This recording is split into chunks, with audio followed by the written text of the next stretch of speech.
still have my roots back in my grandparents. And so I really got excited about looking, well, maybe I was a little bit down. I got down a little bit when I saw how much we've been urbanizing in my life.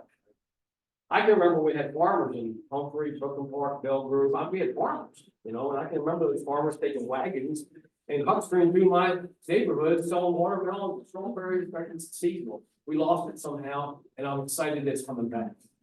And we got a lot of opportunities out there, and so I started the urban farming concept in 2022. So we're 2 years into it. It's at the Arundel County Extension site, and I really think farming urban is about farming for ourselves. And so I thought maybe I'd just share with you my concept of it and how I got to Actuality on a research project for urban farming. And this is my goal as an extension agent. I'm an extension agent in Arundel County, been doing it for 26 years, going 27. Dairy farm for 18 years at the Naval Academy Dairy and farm growing up. In fact, I paid my tuition at Maryland with a quarter-acre watermelon out down Pasadena, Maryland. So I never stopped agriculture. It's just, and every farmer a better farmer. That's my goal. So that's what I want, and I hope that I can make all the farmers here better. At least think about they have to become better. We got to feed the world right. We want to do it well. We got to become better producers. And then I take a picture like this. This is over top, pretty much close where I grew up, Glen Burnie and Arundel, and down in Brooklyn Park there, Humphrey. And what is nice when you look on Google Earth is you can kind of drill in and see, hey, there's still green spaces there. Which tells me there's opportunity for a little vineyard or a little peach or a little apple or anything that you want to think of, right? And so we got to take and I think making it a reality in everything we do. That's what I love to hear.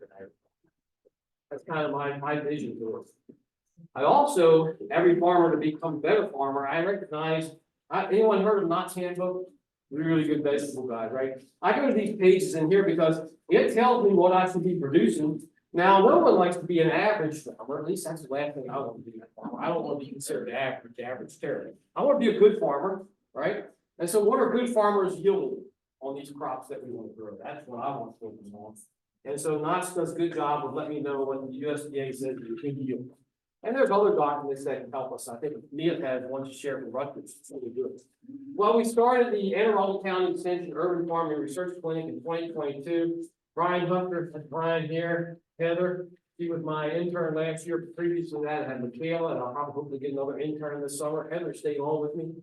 And I just want to kind of walk you through kind of how we got from actually thinking about it to reality, right? We got on the ground, boots on the ground. And Brian's retired, but then he's full time with farming. That's Herb Reed. He was extension educator at Calvert County. He come back and help me on for putting the vineyard in. So I'll just share with what we did. And on this one little acre, that's actually right next to my office in Anne Arundel County Extension. And it's right on the old Naval County Dairy property. You have to go by there. It's in the Bowden and Crawford there. And so go on down and visit us. We took this little acre. It actually spawned out of Liz shared the urban Anne Arundel, Prince George's County urban farming work group. I thought I want to do more education for urban farming. I want to do more research. 2022, what did we do? Well, we took this piece at 1 acre. It had been abandoned, actually had trees on it when I bush hogged it. It was old pasture kind of ground with a lot of weeds and some trees. And I thought, well, I got to get this thing whipped into shape, right? So year one was to kind of whip it in shape. So here's an overview of the area. You'll see pictures as we go through the slides here of how we whipped it in shape. And I thought, let's make it simple: popcorn, Indian corn, pumpkins. We're going to make a place for the high tunnel. And I thought I'd just put foxtail mills in there, paint, control the weeds, build up the soil. That's year one. And I remember I teach farmers conventional and organic. So I'm actually teaching course at Maryland every semester for 21 years. I can't believe it. Spring every fall and spring I taught a course on pesticide use and safety at the University of Maryland at College Park. And so I get about 20 students every semester to talk about pesticides. I like to call them plant protection. Yeah. And whether they're certified organic or not, we still a lot of tests we have to do, right? And so I like the biochemistry. So when I took that there's the field up here, and took the plow to it, and then that's the only time I hope to do that much of an intensive plowing. But then you can see we put our crops in there, and by the end of the summer, we had a pretty magnificent stand. Now you'll notice that it's pretty weed free. I use for because the acre. I'm not going to hold it all. But even herbicides doesn't mean you're not out there hoeing. Okay, so but you can see we whipped the landscape right into what I think back into an agricultural setting.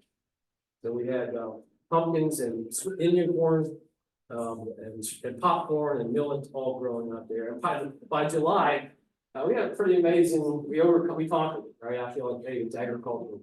It's pretty impressive.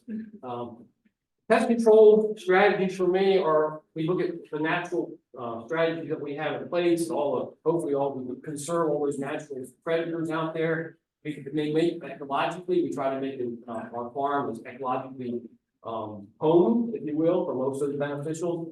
We put applied controls in, of course, that would be the plow on the disc and maybe even a little bit of herbicides that I talked about, pesticides. And very integrated, I teach integrated pest management. And then this is my market garden and my house. So we do a lot of cover cropping. I'm actually a veteran of I was during the no-kill revolution that I got my training. Mathematics is always important, and when it comes to pest management, this is Pettigrews' work in the early 80s, beginning of integrated pest management. It's pest density over time, and at some point, if we allow the pest population to get too high, we lose money, economic loss, right? And so it has a really neat mathematical equation. And I've got some handouts here. You want me to hand it around? Yeah, I've got two handouts. And one of them is thresholds. And the other one is an overview of the urban farm. So you can have that correctly. But the interesting thing is, the first thing is cost of control. How much is it going to cost me to control those pests, right? Now, it could be I go out and pick the insects off my hand, right? There's a cost to that. Or I could use a organically certified insecticide and go out and use that. Or maybe I decide, that I'm going to go conventional. I'm going to go take a product that is conventional. But anyway, we have a cost control, and then we have the value of the crop.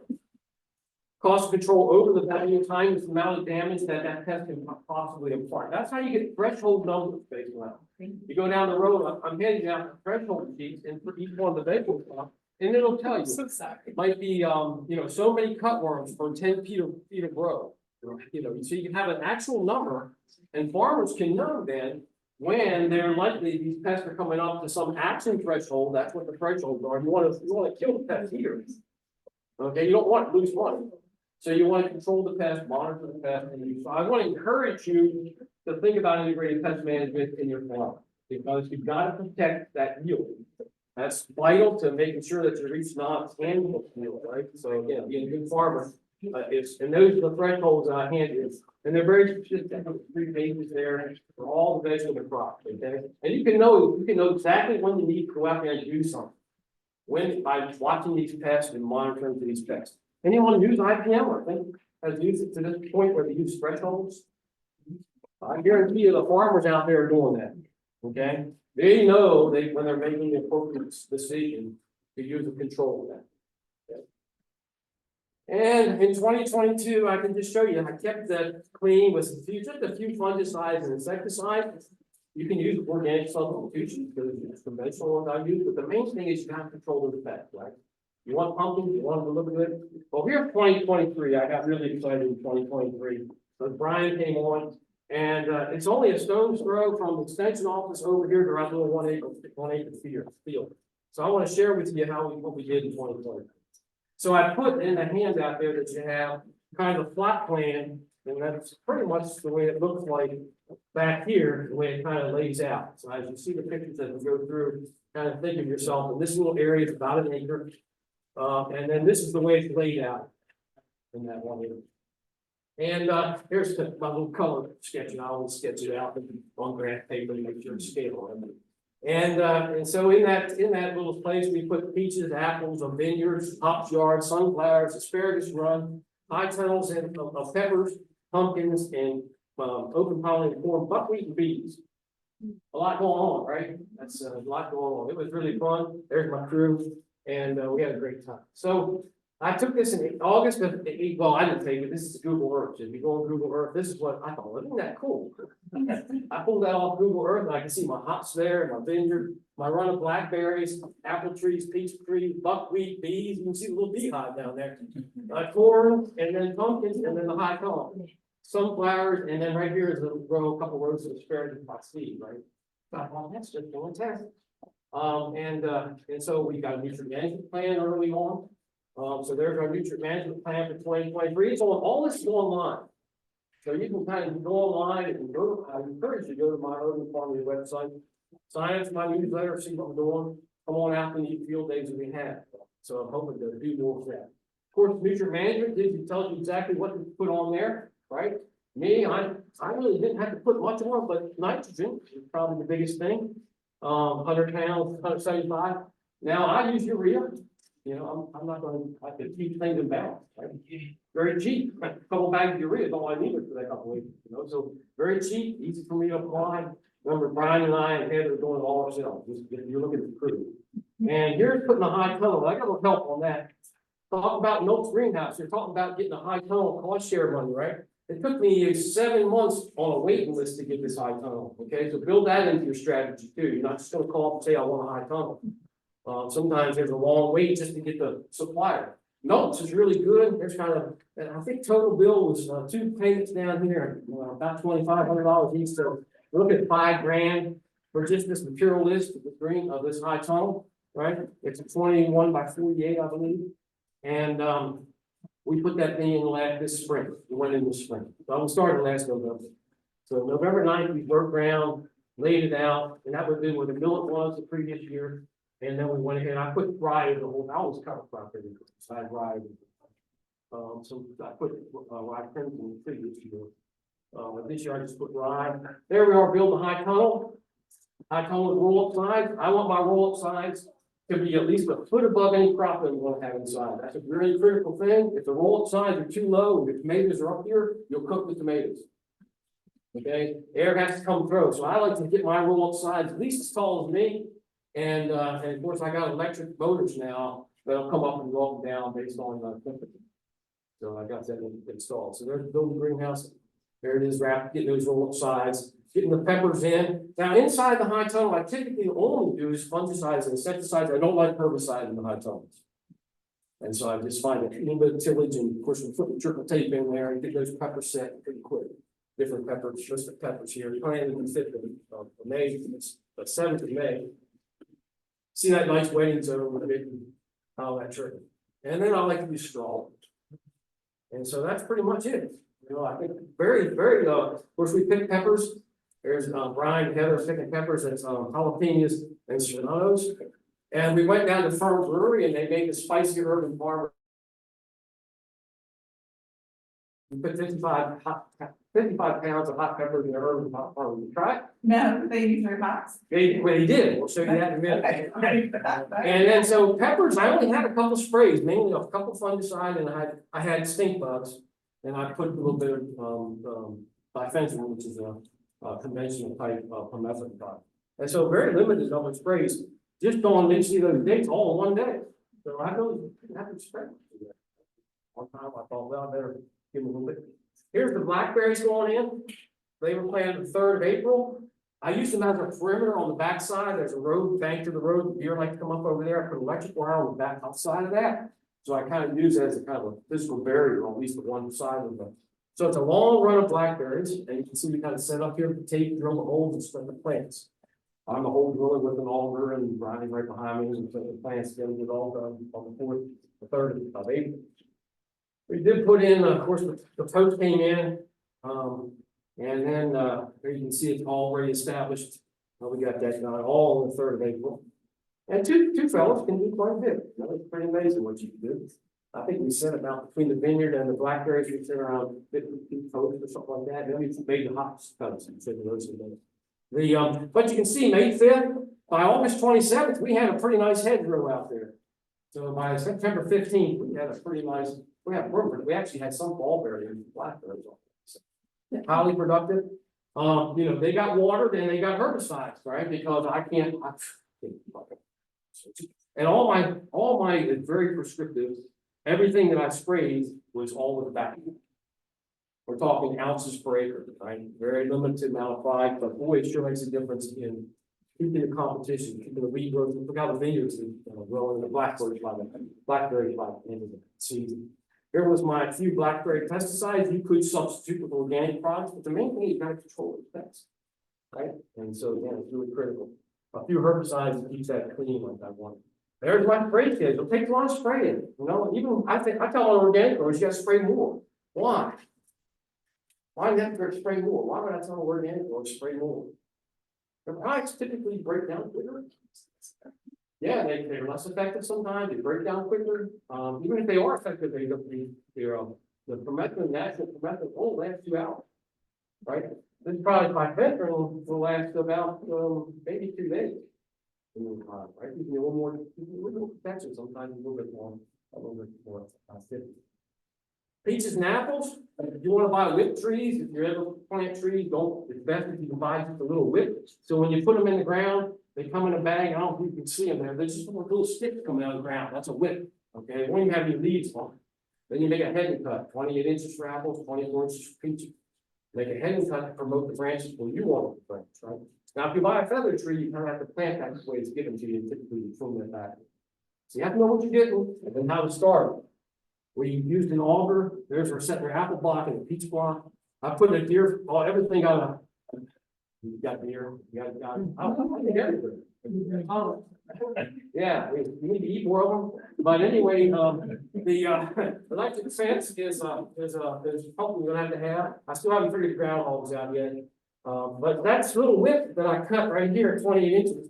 That's why I'm getting little summer when we're doing some teaching, that little apple tree is looking pretty good. No competition, you gotta have at least a 5-foot area around that tree where those roots take off, no competition. All the water nutrients go on that tree. That's critical, so you keep, I don't care if you do it with a hoe or whatever you do, you don't have any weeds 5 feet. Okay, all summer long. And you don't stop watering because you never want to see this stop growing. Okay, so we had some pretty tough spells this summer. And I was out there more frequently than I wanted, moving, trickling, and running around with the waterway to keep up with these. I had 16 apples and 16 peaches, and 64 vineyard vines, and but that's the peach tree by the end of the season, right? Isn't that nice? These peaches will be in production next year. Okay? Apples take a couple more years, but the peaches will be in production. That came from that width that I cut at 24 inches. And with the diameter of that was probably just about maybe my middle, something like that. But now it's got about 1.5 inches diameter. It grew that much in that one summer. Paint them with a little bit of latex paint, that helps keep from splitting in the wintertime. Okay, that's my grandfather would, he'd say, "Oh, that's really good." That's but that latex on there, real thick and heavy, also I think protects against some borers and some other trumpets. And if you do use herbicides, it keeps you from getting any absorption of herbicides in the trunk of that tree. So it's a really important thing to do. There's my peach products, and there's how many times I sprayed them. Each time it changes color, changes days. So it's something about, usually most of our fruit that we grow is about 17 sprays. Now, if you're organic grower, make that 22 sprays. Okay, because you gotta control the same diseases and insects. Okay. You gotta keep those, you gotta make sure that nothing's eating that tip growth and protecting the leaves that you have so they can photosynthesize for you, grow that tree. Keep the water going to it, no competition. Use whatever spray program you're using, make sure you're using it as often and frequently as you need it to make that sure that tip growth is protected. And you'll make that you'll grow tree. Right? Most of the time I see people put a tree in the ground, they come back later, they can't hardly find the tree. We've grown all around it, and their tips have long since stopped growing, right? And they'll never bring that tree back. Okay? Yes. It's a sprayable land, the black of the tree. It's the sprayable land for the whites of the tree, which. Yeah, this is the spray program that just established program, just to protect that growth. Now when I start to protect fruit, it's gonna get more. I'm probably gonna add about 5 more sprays. I don't know how many I've got on here. They're broken out between herbicide, like this was a herbicide, this was a fungicide, insecticide. So they're broken out. I probably had, I didn't know the count, but I probably had about 10 fungicide sprays. I'll probably go to 17 once I get through. And that's the apple trees. They won't come into production this year, but they'll be in production in 26. This is 24, 25. And there's the apples, and there's the apple spray. I just wanted to give that to you, just so you know that I'm out there kind of pest management from a very prescriptive tactic, if you will. But the main thing is the end product, what I want to get into production as fast as I can, right? Because I hope to show that this type of urban farming is that we can be economical as the big one. I want my urban farmers to be as economical and as productive as the big guy. And man, that's, to me, that's pretty impressive, isn't it? Do you have plans to turn this into an enterprise budget that people can? Well, I'm hoping to, yeah, I'm starting to kind of publish. I got a lot of things on my website and working on YouTube right now, just kind of go through all this, what we do, some of them, we've got some things, blogs and things.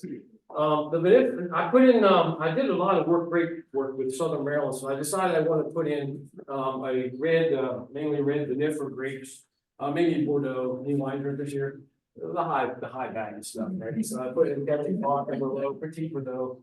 And, the goal is there's the vineyard going in. They look like, you see it when we're planting here, they're just little sticks here. I don't know if you can see them putting that thing in the ground. It's just a little stick, right? That's all you're buying. There it all drilled and ready for the plants and the post, kind of do that all at one time. And then on the 4th of April, we set that. That was the day after we set the blackberry. I was already sore, but we're out there again. And here we are, putting the post in for the vineyard, okay? And there we are, put the plants in. You can see the rye's grown quite a bit. That was the rye cover crop we had out there, right? And so we're setting the plants on the other stick right there with the tank. See that? But that's what it looked like, going into the middle of summer. Right? Same kind of strategy. I want that new growth to never stop. Right? And so that means water, that means no trying to keep the herbicides in there. No, that's a hoeing, we were herbicides. Actually, when I plant up a little mulch around, find all strategies you can, right? That get that grass wall. So that by the end of the year, forms half them out, everything's near harvest. We have a vineyard that really will be in production next year. Be in full production in 2025. I'll be keeping up, which is 4 tons of vinifera. And that's 1/10 of an acre, 64 lines. And I just was calculating, I think it's like what did I figure, 800 pounds, and you divide that by 15, that's a gallon. And I think I worked it out around 265 bottles. And if I sold them for 30, and it works out pretty right. $5,000 or something like that. So it's like pretty cool. Pretty cool amount of money on a little 1/10 of an acre vineyard. Grapes and pesticides, and there's my grape spray shot. And anyone, any hop growers, they're fun. They really, I hate picking them, but they're fun, they're beautiful. And so I actually had the first research hops yard up in the University of Maryland. What's our time? You got about 5 minutes. Okay, I know it's quick. The hops growing Difference at all? is Old difference. I actually had the first University of Maryland hops vineyard at Upper Marble. Actually had the first Difference only. vineyard and the first research hops yard at Upper Marble University of Maryland. And I know we can grow them. So I came up with this laminate post that I actually make with 2x4s. Glue and 2x4s, and there's Brian setting them. We can set them by hand ourselves, which is nice. We put the wire in them as we go up with it, right? So the wire goes up with the trellis. 2 guys, no cherry picker, no big equipment, back and muscle, getting them up. And that's what we had to by the time we got good season. Okay. Again, hops love water, they love nitrogen. Really, I think the only way you can grow hops is with a good nitrogen source like the original. Something that's very quick and active. You want to get that much production. I can't believe that's 20 foot. That's a 20-foot hole, right? It's in the ground 2.5 feet. So it's 17.5 feet up out of the ground. That's a long way up. And there's hop cones we're picking. Can't even see a heather on the other side. And there's, we're picking the hops. And we delivered them to Firm Brewing Company. So we had that same in with that. At one time we had 5 beers on tap at the Firm Brewery in Crawford on the products in our little convention. And again, remember, this is all this 1 year. That's common. They were huge. It almost filled your hand. And so there's the beers that we had with Comet Cascade, and they used them to wet hop beers that they already had hopped. So different plants have Wet different. hop IPA. And I fell in love with it. So it's pretty kind of pretty cool. So there's our spicy urban farmer with strawberry. And then we had the wet hop IPA Divided Sky at the Firm Brewing.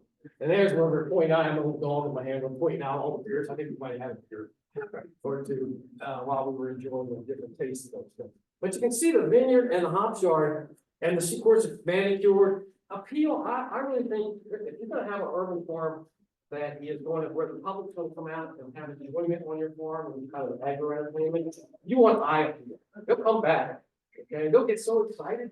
So keeping it mowed, keeping it kind of weeded, get into good production, they can produce, and I'm out. Oh, no, you have a question from online when we get to Okay, that well, point. I'll hold on. There was actually, those went to the brewery lab. We have a fermentation program now. So we sent some hops to some students there, give them a pick. And I'll forego that. Hops do take a lot of fungicides and insecticides, unfortunately. Then Herb got into his corn. On 5/22, we planted corn, buckwheat, sunflowers, and asparagus, all. And use this little planter here in my little tractor, and that's how we do all the work, my little tractor, my equipment, because I've always been an urban farmer. And so we got buckwheat, and I use buckwheat as a nurse crop for my asparagus. That was direct seed asparagus. So I didn't use any herbicides on asparagus because of direct seeding. And I overseeded, I tilled the ground just a couple rows, about 4 feet wide. I went down through the disc with the disc a couple times in the cover crop. And then I came through and I seeded with a hand seeder the asparagus, and then I went over top with the I had already done the buckwheat. I put that in ahead of time, then I went through with the hand seeder with the asparagus. And I use that as a nurse crop. For anyone seed asparagus, direct seed asparagus is really actually interesting. The only problem is you get both male and female. So you just cut the male plants, and everyone else that doesn't know any better can eat the female plants again. They actually taste the same. They just don't, they firm out even when they're young. Right? They don't have that nice spike that you think. It tastes the same. And there there's the buckwheat over there. That was near the beehive. And so there's the buckwheat growing. There's the asparagus growing. Down there. After the buckwheat's going, I topped it. I went over the mower and just kind of topped it and held the mower up high and topped it, the buckwheat, and allowed the asparagus to get wet. It worked pretty well. I was pretty sad. This is why I covered it. We actually captured that beehive. They just showed up one day, grabbed a box and stuck it right in front of them on the ground, and the queen went in and we had to hide. I didn't move it because I didn't have a suit, but we had somebody move it for us out here to the periphery where we put the buckwheat. Heather's working on trapping. We did moth trapping. We're looking for corn earworm, fall earworm, western bean, cutworm, and we were using pheromones and those truck traps. We kept along with that. And there's my little planter that I use. I like it. It's a cold planter. It costs quite a bit. $22.82. I think that was with all the plates. The planter itself was $18. But it's a nice little single row planter. And it has to be ground, has to be tilled. But I like strip till. And there's Herb. And there's the corn varieties we came out of this year. They're all milling corn. Anyone eat polenta? It's Italian Floriani. And Floriani is a red plant polenta corn. And so that came out of that project that Herb was looking at. Corn pesticides, here's our buildings that we were looking at, those traps, there's the trap cycles, that's all online, so it's kind of nice to know what those things are doing. You know, we probably should pay our farmers that use genetically modified BT corn because they drop the population of those small times. I think next time you see a farmer, hand them a 20 and say, thanks for controlling some of these more worms and things for me, okay? They're paying technology fees for that, so they should get some of that. Here's our sunflower plot. I did use some herbicides in there, see the hops in the background. And the only thing I sprayed was herbicides for those that planted. Okay, to get the sunflower. Here we are doing the pumpkins. I let that one strip of rye go all the way up, right? And then we basically got out there and stripped it. I wanted to keep that rye because you keep a mat down here for the pumpkins to keep them. You know, if we spoil rotten so bad, reduce the amount of fungicide that you need. And it was so dry, we went 40 days without rain by the time we got to planting day here on the 9th of June. And it was so hard and dry that I had to have Brian water ahead of the rototiller. So we worked our tail off on this 1/10 of an acre, trying to get about 1/10 of an acre pumpkin plotted. And every 6 feet, I mowed the strip, I took the blades off, except for the center blade on there, I went through. So you can see the mower going down through, mowing off, and then coming back through, watering, then tilling it, and getting it prepared. I was thought I was going to get my planter down here that was even still pretty dry after that. So we actually ended up planting with my hand. And that's how I planted pumpkin with my hand. Then I went over top of my backpack sprayer, a Jack-Toe backpack sprayer, and sprayed the whole thing with herbicides. And here's a kind of a picture. See if I can fit it here. It is. Yeah. Let me. No, I got it. There it is. Here it goes. That's me, want the rabbit. Say a lot. But that's me coming through and doing the strip. I really do a lot with strip cropping, so I thought that was kind of fun. And, here's our pumpkin timeline of the herbicides initially, later application of Sandia, and then some other, fungicides. Some of these are already organic, like phosphate, but sulfur in there. You could do other organic approaches in there too. You can see the weed control. You know, we pretty much got a weed-free environment, and that later Sandia cleaned that up. Again, very detailed. I think I used maybe 1/10 of an ounce product to clean that up. And there, our pumpkins are growing weed-free, and so we go through the year with the pumpkins, get to the end, we'll cut. And there's a picture of that. So pumpkins, the pesticides we use. Put the cover crop in, and so we got a cover crop sitting out there. That's what it looks like right now, waiting for spring. And anyway, I think it really is it really did what, I think, I wanted it to do. We got off to a really good start in the urban farm. I'm gonna look at the economics of it. I'm gonna look at the pest management side of it, and also look at the appeal. Everyone that comes out loves it. You know, I mean, they wanna know when's the next event at your urban farm. That's why and I know that's what you want as urban farmers to do. We're that excited about what you're doing. So anyway, we got a blog, Instagram, all of things. And so keep up with us and come on out. Thank you for the whirlwind tour. I know there's not a lot of time to show 2 years of work. I know. Thank you. Carol had a question online about whether you had any conversations with neighbors about pesticide use. She said that she had a orchard in her neighborhood that ended up stopping some pesticides. You know, I use a backpack air blast and a backpack broadcast sprayer. And I am so on the target that no one would ever know I was spraying. You know, I'm so detailed and so on the target. And we're talking about, the whole acre. I mean, even if you were to spray the whole acre, it'd be 25 gallons of water, but I'm just going to little portions of an acre at a time, usually about 2.5 gallons of water. And just basically, and